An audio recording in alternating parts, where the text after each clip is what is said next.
The following is a presentation of the Chicago Bears Network and ChicagoBears.com. Download the Chicago Bears official mobile app for up-to-the-minute Bears content every day. And now, welcome to Bears All Access, your all-access pass into Chicago Bears football. Bears All Access is brought to you by IGS Energy and sponsored by Athletico Physical Therapy and CDW. All right, welcome to September, everybody. 10 days from the season opener at Soldier Field against the San Francisco 49ers. A noon kickoff, and a pleasant good evening to everyone. Back with you here on Bears All Access on Chicago Sports Radio 670 The Score. I'm up at Hallis Hall. We're brought to you by IGS Energy. My broadcast partner from News Radio 105.9, Chicago Bear great Tom Thayer, nestled away there in Joliet. Good to be back and good to be talking opener, Tom, because I'll tell you, when you're in the thick of training camp, it seems like it's going to last forever, and, you know, you're going through the preseason. That wrap-up against Cleveland, you're still ways away, still got another week. But now the vision is there. You can see it. The roster's been put together for at least the time being. Keep adding pieces, and now we're ready to go, Tommy. You know, Jeff, I sat there and I sit in front of the flip card, and you study the names on the sheet in front of us for both the Cleveland Browns and the Chicago Bears. And you kind of get a pretty good line on it because we've been going to practice every day. Have you ever heard the term revolving door roster? Yeah. Because that's what we're in. And I remember my last year in the USFL. We had so many bodies coming in and out of practice on a daily basis. They actually came onto the field during stretching, cut a guy to bring another guy in.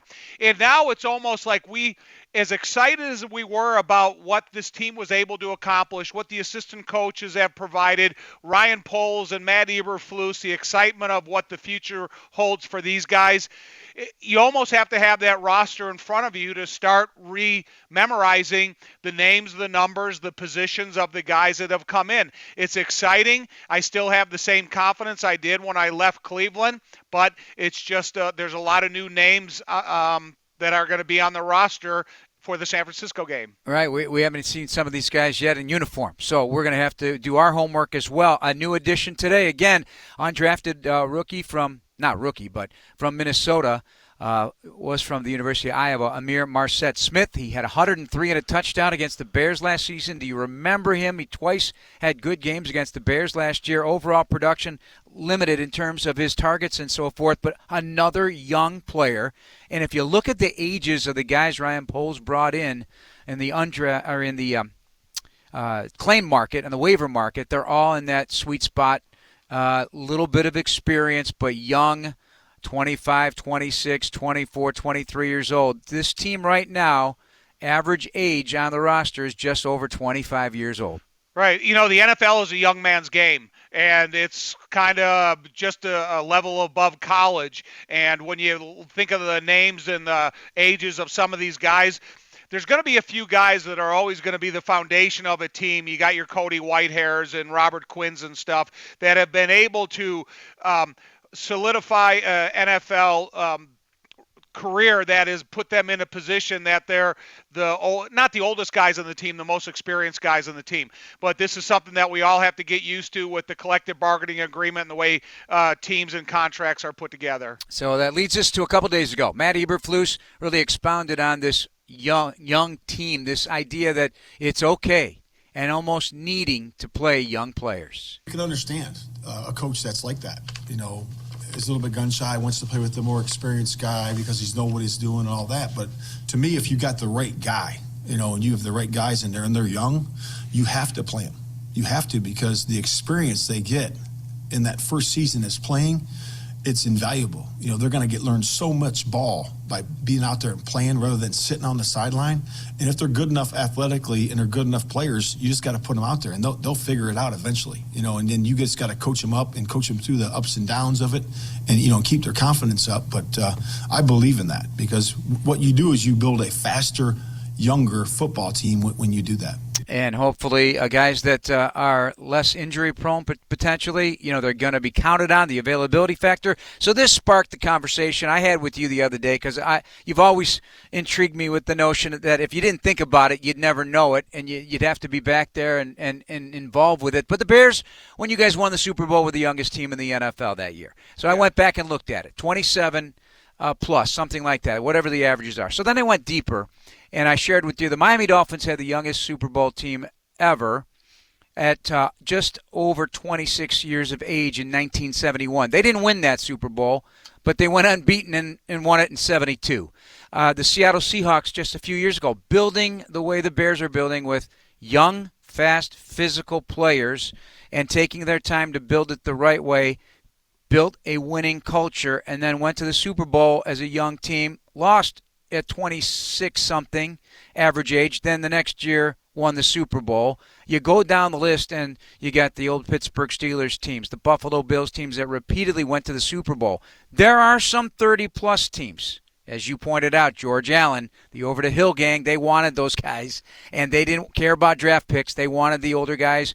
There have been plenty of teams that won that way as well, but it's more of the 28, 27, 26 average age football teams that eventually build into that time. Well, when you listen to what Matt Eberflus says, he says it's the right guy, Jeff. And so when you go look at those young rosters, go down and look at that rosters and look at the star quality players of the young men that you have on that team that ended up contributing to playing in the Super Bowl or Super Bowl victories. The coaches on those staffs made the choices for the right guys, and I think that's what really stands out with me when I hear Matt Eberflus talk about developing a roster in the modern-day NFL. You're not just going to put a guy in there because he was drafted in a certain position or he comes from this type of marketed school. It's the right guy. And when you think of a guy like Braxton Jones, yeah, would you think you might have a guy from one of the marquee schools around the country? But this guy is the right guy for the position. And even when you listen to Ian Cunningham and Ryan Poles speak at the podium today, they talk about how fast of a developer this guy was. They believed he could be a starter when they evaluated him, but even his development surprised them. Right, and I think that idea that you're going to be able to get on the field and play right away, if you're talented enough and you have the traits that they're seeking, the character that you're seeking, I'm thinking, again, I use this analogy all the time, lobsters in a lobster pot. You're trying to get on the field because you got a chance with these guys. And there are coaches that won't play young players, especially at specific positions. I mean, some guys just won't put that trust in there. And, I find this to be a refreshing moment for Chicago Bears fans. You're going to see a bunch of young guys with their hair on fire. And whatever they win, they win. Whatever the record may be, right now, let's find the best guys to foundationally build a fast, physical, nasty football team. That's my opinion on it. Tommy, before we go to break, I'll let you speak your mind here. Well, no, Jeff, I want guys that want to play football. I don't want a guy that's going to be drafted by a team that's content with sitting around a couple years, waiting till the veteran in front of them moves on. I want a guy that's just chomping at the bit to get in that uniform and to be on a game day, a game day participant. So to me, I think that's the most important role that any of these guys could desire to have on a football team is to be a player immediately. All right, here's what's coming up on the show tonight. We do not have a player interview. We will be sitting down with Ryan Poles, or I did earlier today up at Hallis Hall after his news conference with the media, so we'll have some of that coming up in segment number 3. And our good pal, Jim Miller from SiriusXM NFL Radio, former Bears quarterback, will be joining us in just moments. We'll hear snippets as well from a course of the interviews that we had this week. A lot ahead. Bears getting ready for their regular season opener. Can't wait. The season itself starts on September 8 next week. Bears get a 3-day break after a short practice today. They'll be raring ready to go. Bears coming up against the 49ers. This is Bears All Access with Tom Thayer, Jeff Joniak, Jim Miller ahead on Chicago Sports Radio 670 The Score.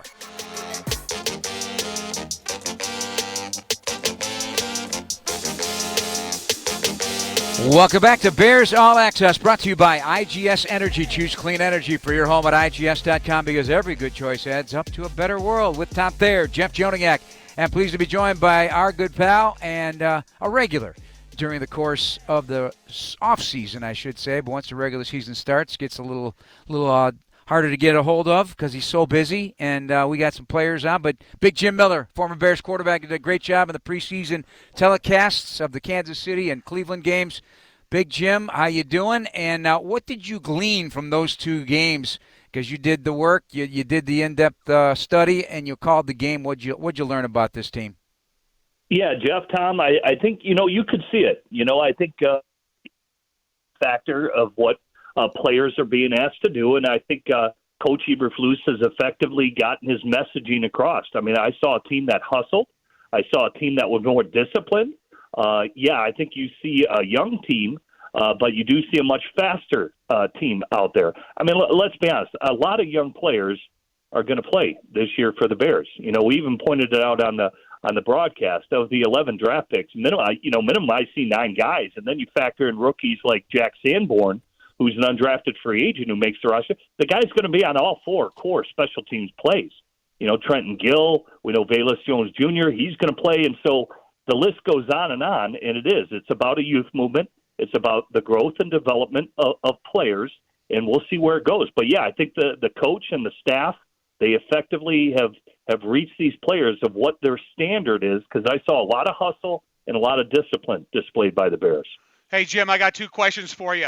The role of Luke Getsy, the play caller, being on the field for Justin Fields, and then how long does that relationship take to develop in terms of, the eye contact, the understanding what Justin does well, what Justin wants there to be called, and how Luke starts understanding his strengths of the specific game plan?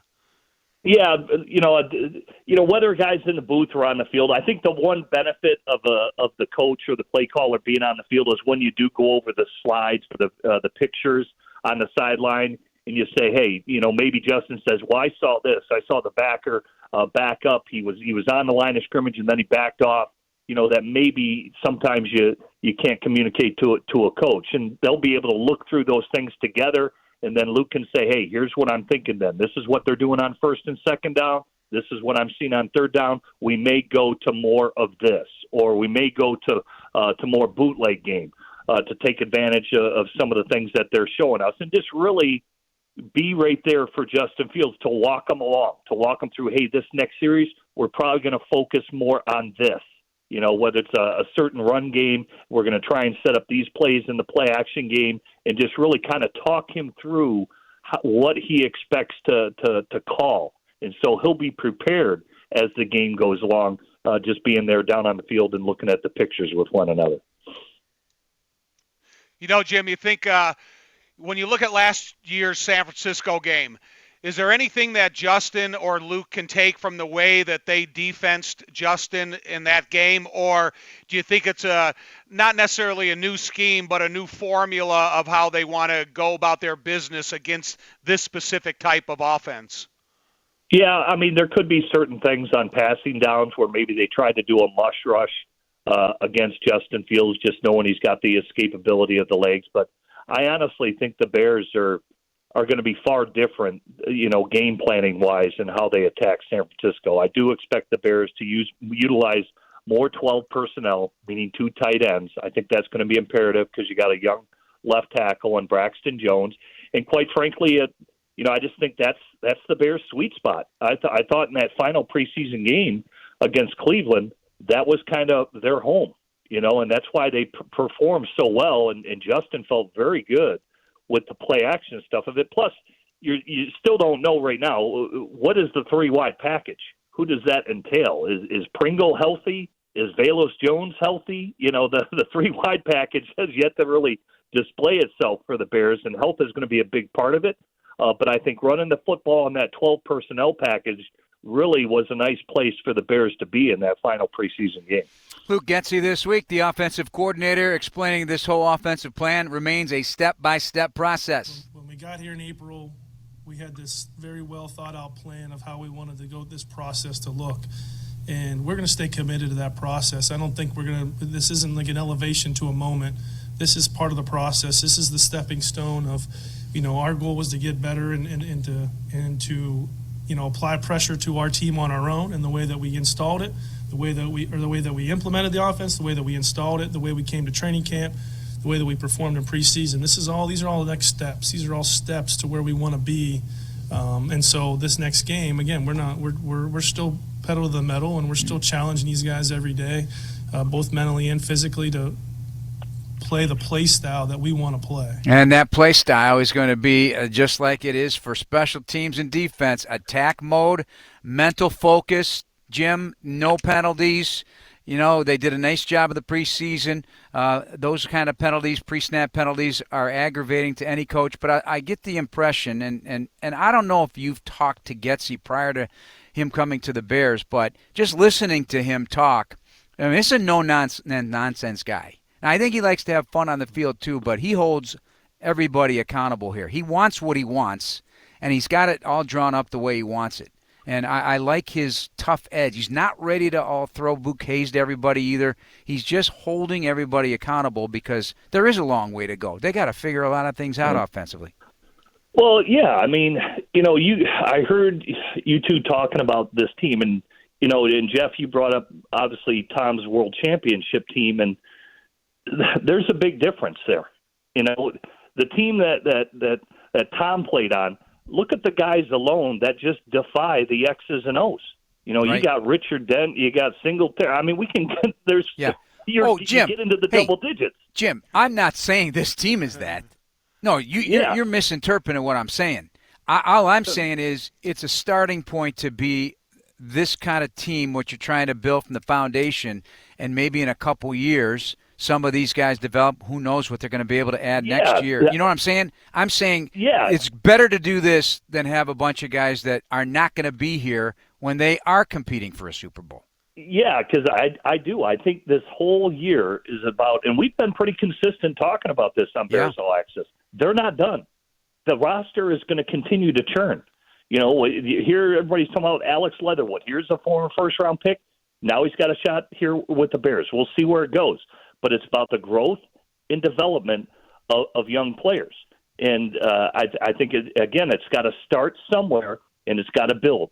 And if all things are equal, typically you're going to play the younger player. And with their style of football, of what the Bears want to play, they're going to go and they're willing to accept these growing pains with these young players. And like you said, maybe there are some diamonds in the rough because you already seen some flashes from some players that look pretty positive. Whether it's Eberflus Jones Jr. I know it was a small sample size, but that was a nice punt return out there in Seattle. Young players like Sanborn, who's undrafted, he's out there making plays. And we'll see what the rest of these young players do. And as Coach said, you're going to coach them up.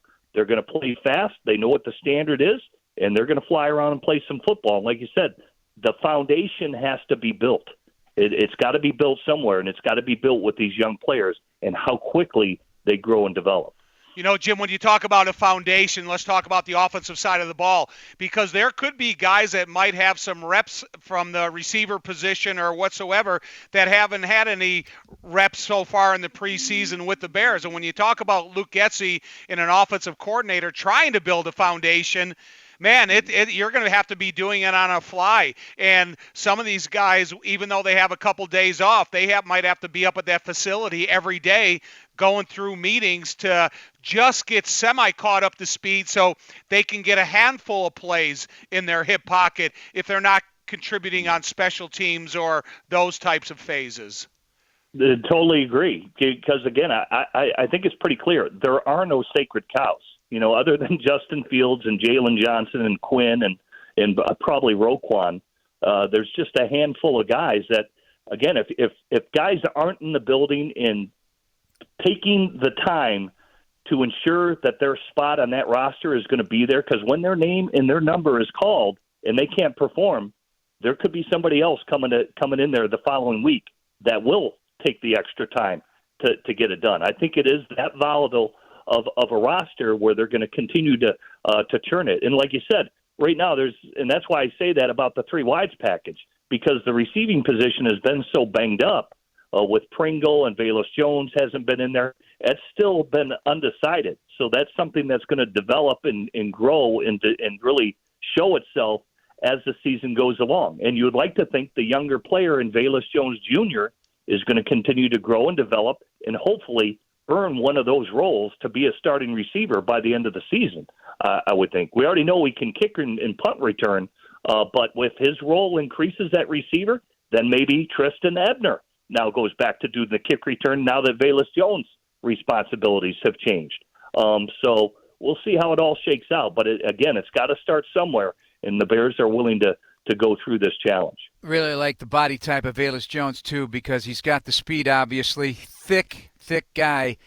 Just getting a chance to meet him for the first time. This is not some 190-pound skinny receiver running fast routes out there. He's got some meat on the bone to break tackles and hopefully be a slippery receiver with the ball in his hands. All right, we're going to take a break. Coming back, we're going to hear from Ryan Poles. Interview I did with him today up here at Hallis Hall. We'll talk to the general manager. This is Bears All Access. It's brought to you by IGS Energy with Tom Thayer and Jim Miller. This is Jeff Joniak on Chicago Sports Radio, 670 The Score.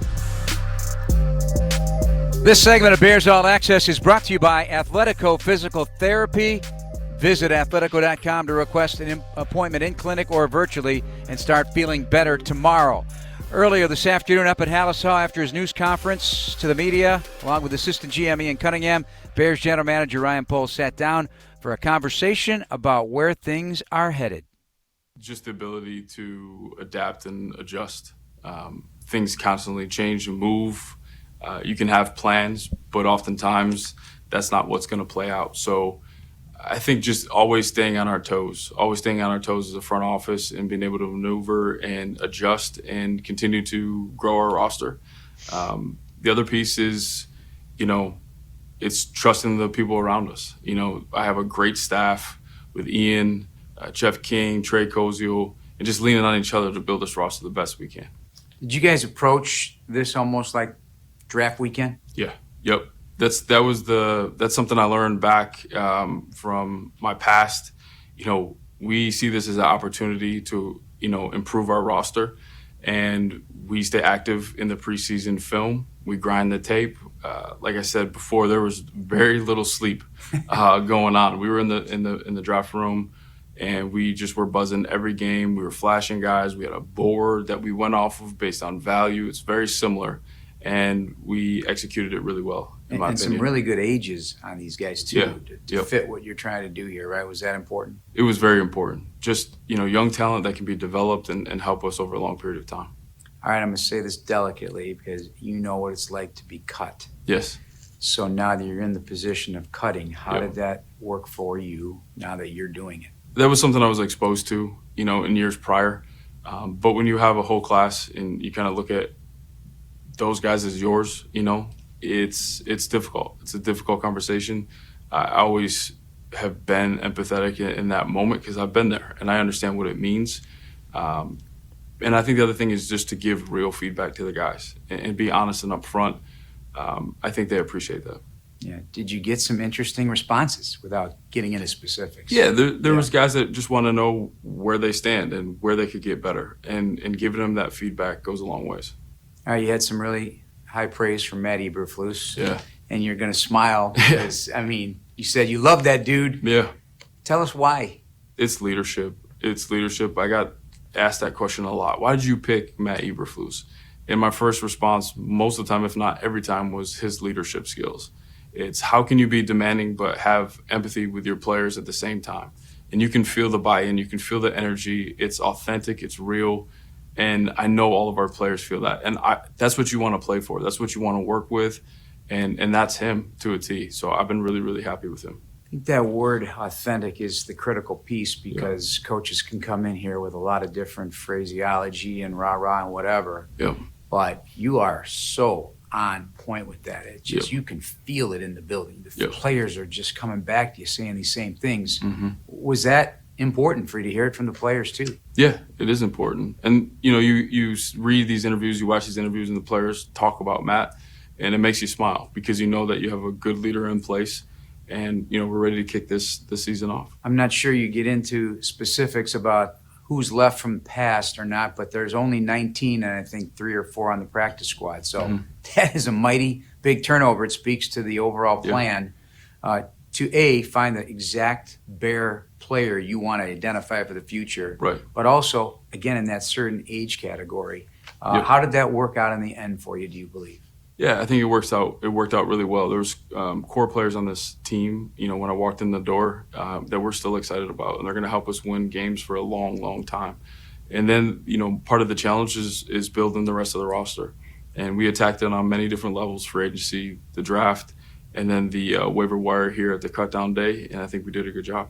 Two great storylines among many this camp, and they're on the offensive line. Let's start with your fifth-round pick out of Southern Utah, Braxton Jones. Yeah, Braxton just continues to develop and grow, and he hasn't – sometimes with young players, you're waiting for the moment where it looks a little bit too big right now. And he continues to just blow through those gates and prove that he can handle that position when the lights come on in preseason games, when the pads come on versus vets like Robert Quinn. And he shows resilience to keep fighting, to have a short memory, and just keep going. So his development has been outstanding, and I love seeing that. That you get excited when you look at your buddy and like, did you just see that rep, that Braxton had? And then you see it day after day after day, and he's coming along, so I'm excited about it. He's authentic, too, in my opinion. He gets up there at the podium, he tells you everything he's done wrong that he needs to work on. No, that's a good point. I brought him in my office just probably a week ago, and I wanted to make sure, I said, nothing's going to be given to you past this, but I hope you take a moment to at least pat yourself on the back a little bit, because what you're doing is really, really good, and you continue to perform. So just take the moment to, one, be proud of yourself, be happy with yourself, and continue to work, continue to get better. Don't settle, but be proud of the progress that you've made in a short time. And I think even for him hearing that I was proud of him went a long ways, and we all are. So I think he's going to keep working, keep grinding, and become a really good player for us. I would assume the same conversation could be had with your right guard right now, Tevin Jenkins. Yeah. Yep. We moved, Tevin around, and, the beginning of his career, was a little bit choppy, but he keeps coming back and he keeps fighting. I think the thing that I'm proud of him is he got to the guard spot and he just went, and he went hard. When you watch the tape, the thing that makes all of us excited about Tevin is his finish and his strain. And when you have that, that's contagious for the whole group of five to play in that similar fashion.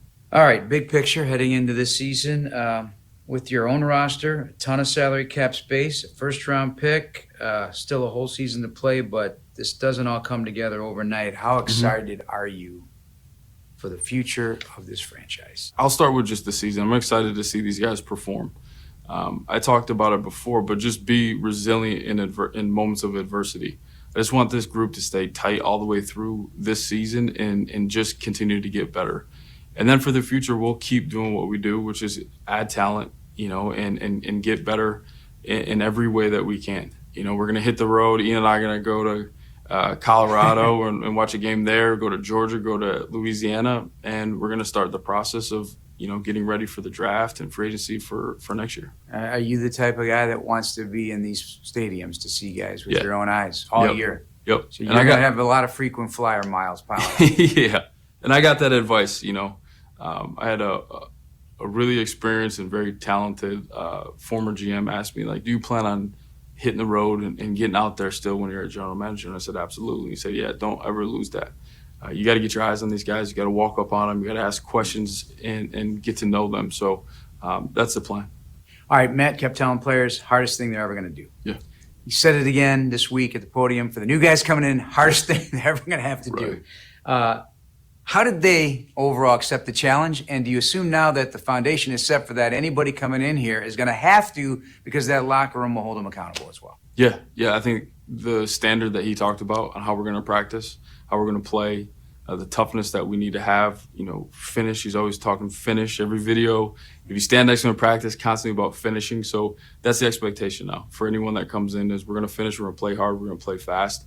And, I think the group has done a really good job, adapting to that because it's not easy. And I think through that, and Matt's talked about this, there's a mental toughness that comes along with it. When you're tired, can you still perform? Can you still think? Can you make calls and communicate? So that has affected our culture for sure. You'd always like it to be the case, but all 11 rookies are still here. Doug Kramer, unfortunately, on injured reserve, and then some undrafted guys as well. Yeah. That also speaks hitting the ground running to find these guys, make some moves on draft day, and now look what you got on your roster, building the future of what you want to see in Bears. How promising is that for you, and that your scouts and your personnel department and your coaches all are on the same page to net that kind of outcome? Yeah, it speaks volumes about everyone across the board. It's about the front office, the scouts that we have in the building. It's about the process and the time put into it, where we can have hard conversations and we can get to the truth and make good decisions. And that's why we do what we do. And then the coaches, we've talked about this at length. They're teachers. When they we bring a player in, they take that as a challenge to teach them and maximize their abilities.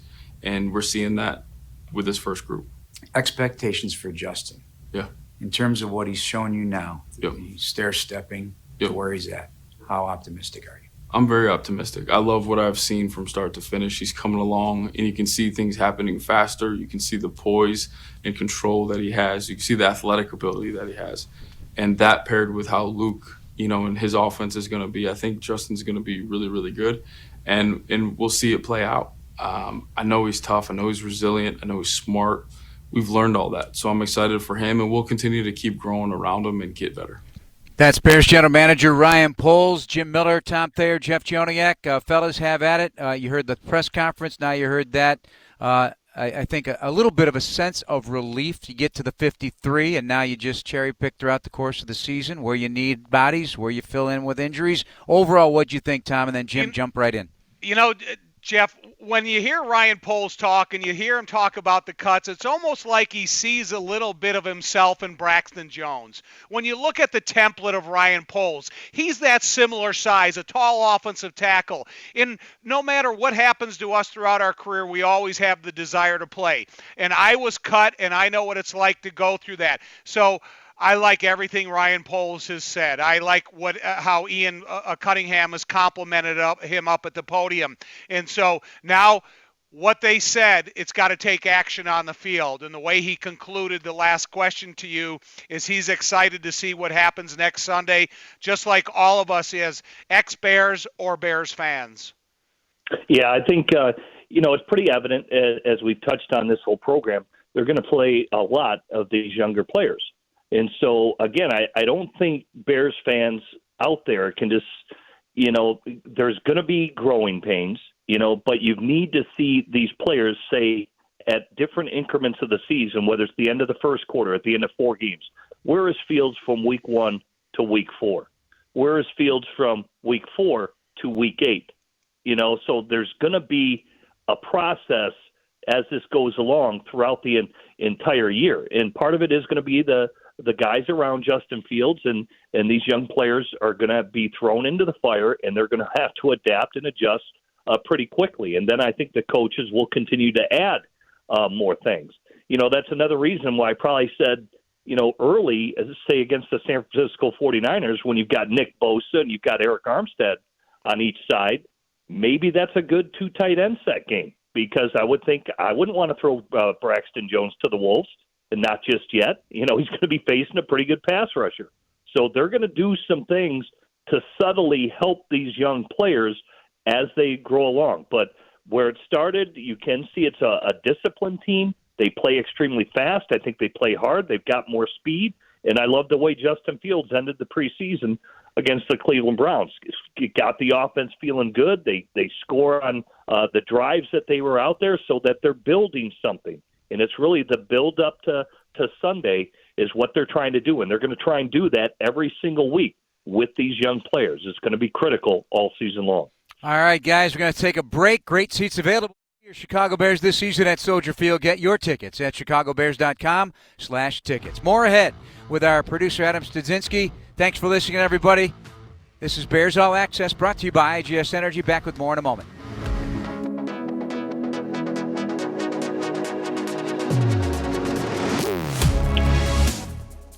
This segment of Bears All Access is brought to you by CDW, people who get it. Jeff Joniak along with Tom Thayer, Jim Miller from SiriusXM NFL Radio, moving the chains. Hey, let's go by positions here, fellas. Let's take a look at some things. Jim, let's start with you. We could talk all day long, obviously, about Justin Fields. We've been talking position by position over the course of this entire offseason, but now we know pretty much what we got. So let's talk offense, and I want to begin with the tight end position because I personally think that Cole Kmet's ready for a big one. Now, he's got to block, too. There's got to be this blocking component. In fact, everybody, Jim's got to block on this team.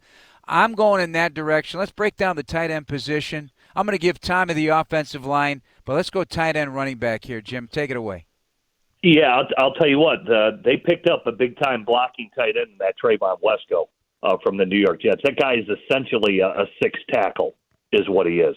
And so that's kind of what he was at West Virginia, and I think it'll definitely help. And it just tells you the Bears are going to stay in that sweet spot of running the football. Okay, Cole Kmet is I think can do it in all three phases. In line, they can split him out. He can do certain things. I expect his impact for the Bears to make another big jump. You know, he got up to 60 receptions last year. He needs to be a red zone threat, and I believe he will be factored in with how, like the Green Bay Packers use Robert Tonyan. I think Cole Kmet is more than capable to fill in that type of effort at the tight end spot. And then I think Griffin. I think Griffin's a solid guy. He's a 9-year pro, similar to how he was utilized with the Jets. I think the Bears are set there, and they've got tight ends that can help out young tackles. I think the Bears are going to run a lot more 12 and 13 personnel than anybody realizes, because Green Bay did it a season ago, and I think Luke Getsy has the same plan in store for the Chicago Bears. You know, for me, when I look at the offensive line, obviously you have to go with the guys that have gelled the most throughout this process of training camp. And when you have Braxton and you have Cody, you have Sam at center, Tevin at right guard, and Larry Borum at right tackle, you have that group that has enough reps that you get an indication of how well that they can play and kind of mature together. The key ingredient here to me is where is Lucas Patrick? If he's the type of guy that can come in and contribute as an interior while his thumb is still healing up, he might be the type of guy that could be active during the beginning of the regular season and be a legitimate backup at all three positions on the interior. Or if his thumb's not healed up enough, he could be a legitimate backup at both right guard and left guard. So Lucas Patrick is an interesting cog in the whole game day roster. And then you're going to have to figure out who is the best fit to be the backup tackle right now. Is it Riley Reif? Is he going to come along where he can back up both tackles? But I think when you have the five guys that have the most reps together, Chris Morgan, the offensive line coach, who I think has done a fantastic job, has got a good line right now put together. All right, now, Darnell Mooney, as we look at the receiver position this week, you know, in that preseason finale, Jim and Tom, 14 different players caught the football. And that was impressive, and that Fields wants the whole offense to touch the ball. That means you have to cover everybody. You can't eye on anybody. I mean, somebody's maybe having a good game the week before, and you feel like you got an eye on that guy, and then there's another guy that shows. So got to make sure you have eyes on everybody, especially around the lead. Everybody's like, we don't have anybody. We don't have anybody for Justin to throw to or whatnot. But then you're just going to have to pick somebody. Pick somebody to, close out, and then somebody else is going to go off. And so it's your choice who you want to defend. So if you choose to cover that guy, this guy destroys you, then you got to go back and deal with that. So like I said before, we have a lot of elite players, not a lot of known name guys, but there's always guys that don't have names when they first get in the league or when they're trying to progress and grow. So and they make a name for themselves. So we got a lot of guys that, can play very, very well, and they're going to make names for themselves as well, including me. And he's got the confidence. I like that confidence. Another guy I like, and I can't wait to see what else can be done here in terms of getting him involved and having a second crack at an opportunity, Jim, is Dante Pettis. And even as a punt returner, smooth with the hands. He is had that baseball background that's helped him considerably in that regard. But, again, I'm not ruling anybody out here. And, again, Ryan talked about this today because he was asked about, the perspective from the national folks and even here in town that did he do enough to help Justin Fields surround him? And that is a fair question, but he also wasn't going to just blow it out to sacrifice the overall future of this football team. And I think that there's plenty of guys there that they're going to be able to mold into players. Well, there's guys that have played, right? Byron Pringle is considered an ascending player with what he's done in Kansas City. Darnell Mooney, I think we all would consider him an ascending player with what he's done the first couple years. Dante Pettis was a good player when San Francisco had him. His issue has been injury. It's not his lack of ability. his injury, not only with San Francisco, but last year with the Giants, he got hurt. Velus Jones, we'll see where it goes. Equanimus St. Brown, he kind of fell out of favor for Green Bay. But his asset is knowing the offense and how he could help the room out overall. That was his greatest asset here this offseason. This is no different than when I started with Marty Booker and the young players, David Terrell, and the guys that we had there, and even Marcus Robinson. All right? I didn't care about, the play calls or anything like that. Though the defense will decide whether guys get open. I used to go down before we went to snack or anything like that, and I would always open up the wide receiver door, and I just say to the guys, and it became a running joke, if you get open, you get the rock. I don't want to hear anybody crying at me about, oh, yeah, I was open on that play, because coverage is going to dictate where I go with the football. And I'm going to read the coverage correctly to get it to the right guy every single time. And the more they saw that unfold, the more they knew they were always alive. They were always alive on every route. And depending on the coverage, they knew as soon as they came out of their stance, that ball's coming my way, because Jim's going to get it to where the ball needs to go. Now it's my job to get open. So no player is ever dead on any single play. So Des White, Marty understood it. Marcus Robinson understood it. Bobby Ingram understood it. And all those guys got open. When it was their time against that coverage, they got open, and that ball was headed their way every single time. I like it, Jim. I like it. All right, we're going to talk defense. You willing to stick around for one more, or you got to go? Yeah, no, I'm sticking around, man. All I'm right. an all-day sucker. I'm like Adrian Peterson, Jeff. Let's go. We'll talk defense in our final segment as we get you set for the opener. Bears All Access brought to you by IGS Energy on Chicago Sports Radio 670 The Score. Calling all Bears fans, get the ultimate VIP fan package with Chicago Bears VIP. Secure a game ticket and appearance from Bears legends and more by visiting ChicagoBearsVIP.com. Two guys that are in that category. Tom Thayer, Jim Miller with me, former offensive lineman and quarterback. We're going to break down the Bears defense here before we let you guys go for the night and get you set for a long weekend. Hope you have good plans, Jim. You're not going to be tied up just working all the time. Got to have some fun here. Got to get ready because it's a grind. Yes. Labor Day weekend, brother. After this weekend, that's when it really starts, right? So, yeah, I'll take some R&R. All right, absolutely. He's got 11 kids. He's got no time. Hey, listen, I don't know if Tom cares. Am I allowed to say what happened over the weekend? Sure. Okay, so Tom had complained of a stomach ache, and I was calling him soft. I said, come on, knock it off already. Okay, maybe he ate too many pistachios or something. I don't know. But I continue. I call him Sunday night. Hey, how you feeling? He goes, I'm in the hospital. So he had his appendix out. His appendix was on the verge of blowing up. So So the first thing I thought of was, Olin missed one game in 2002 with appendix, so he better not miss a day of work, because 2 days later we had to tape a TV show. So he showed up dutifully. He's here right now feeling a whole lot better. So he gutted out that whole trip to Cleveland. I give him a pat on the back, Jim.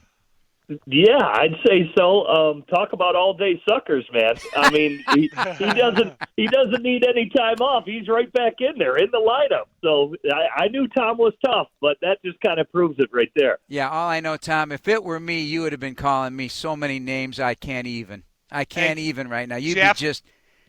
I'm not giving up my reps to anybody for any reason. All right, let's talk defense here. We got to do this quick. We got about 4 minutes, so. Tom, let's start at the defensive front. You're a blocker by trade. How you dealing with this front? Quinn and Al-Quadin Muhammad on the ends. You got Jones at the 3 technique and Angelo Blackson on the nose. I think this is a really good defensive line. I think the instincts of Al-Quadin Muhammad is good as any defensive end as I see. The speed and the rushing ability in Quinn, we know what he can provide. Jones has to have that determination of a 3 technique inside defensive player. And I think Angelo Blackson has about as good as innate instincts as a big man in the defensive front as you can have. So I think they'll be super complementary to the linebacker position. And the addition of Armando Watts, who was looking like a starter in Minnesota, 3-4 there, though, so he's backing up 4-3. That's somebody to keep an eye on. Jim, I'm giving you the linebackers. Roquan Smith first feels he'll flourish in this defense. Oh, man, I flourish in any defense. It don't matter. You just line me up and tell me a play, and I'm there. It's definitely sweet. It allows you to play in space more, and I feel like that's one of my biggest attributes, playing in space, vision. Didn't get to do a lot of that in the past, but being able to do that now, I think it's going to be good, and I think it's going to pay dividends for me. Big Jim, how do you look at the group? Yeah, I think, Morrow can run too now. He plays with great effort. Roquan, I think he's going to settle in very nicely at the weak side linebacker position. We even talked about this when Eberflus was hired as the head coach. I said, hey, man, maybe Roquan will be moved over to the weak side backer. That's who he is. He's a run and hit guy. So he'll be a heat-seeking missile and look for his tackles to be every bit of 148 that he got a season ago. And then you've got guys that have been in the system, obviously Matt Adams before, and Jack Sanborn is going to be coming along underneath them there. But I think that's a good group of linebackers. And the Bears have the speed now. I think Nicholas and with Roquan, these guys will be able to fly to the football. But essentially, Roquan, he's the new Lance Briggs. That's who he needs to be in this Bears defense. And that's a lot of plays are going to get funneled to him. There is no question about that. That's been said many times. Where the belief in this defense starts from Alan Williams, the defensive coordinator. He was very thorough in his analysis today. I think that this defense is opportunistic. We're gelling together as a unit, as a team. And when you have a group of guys that have a purpose that's bigger than themselves and they believe in that purpose, one of the things we like to say is we want volunteers, not hostages. We want guys that want to be here. We want guys that believe in what we're doing. And they do believe. I feel they got a little bit of swagger. So let's go into the secondary. I'll take that with Jalen Johnson. He's on the verge of something great, in my opinion. Kindle Vildor and then Kyler Gordon, fellas. They rave about his athleticism. They rave about his balance, his feet, his ability to get to the football has been thorough. He's just got to stay healthy. And then the Bears are 10-0 when Eddie Jackson swipes a football in his career. 10-0. So he hasn't had one in 31 games. I think it's going to be a nice year for Eddie. I think the ball's going to be bouncing around. And you already have a Brisker jersey, so you don't need to hash over about him. I have a Brisker jersey? Yes, you've been on from the moment they drafted him, you've been on Jaquan Brisker, and I see you in that jersey, and I know you'll wear it proudly on the 11th. He's being facetious. I definitely have not purchased that jersey, but I get it. You know I love safeties, and what else do I love? I love the corner blitz, as we know. We'll end the show on that, so I'm expecting Kyler Gordon to get some corner blitzes this year from playing inside nickel, whoever else plays that position. Jim, thanks so much. Appreciate you coming on, buddy. Thank you, Jim. It's always fun to be with you guys. Jim Miller, Tom Thayer, thanks to Adam Stadzinski and our other producers, Dan Barilli and Jordan Tredup. Thanks for listening, everybody. This has been Bears All Access. It's brought to you by IGS Energy here on Chicago Sports Radio 670 The Score. Talk to you next week. Good night, everybody.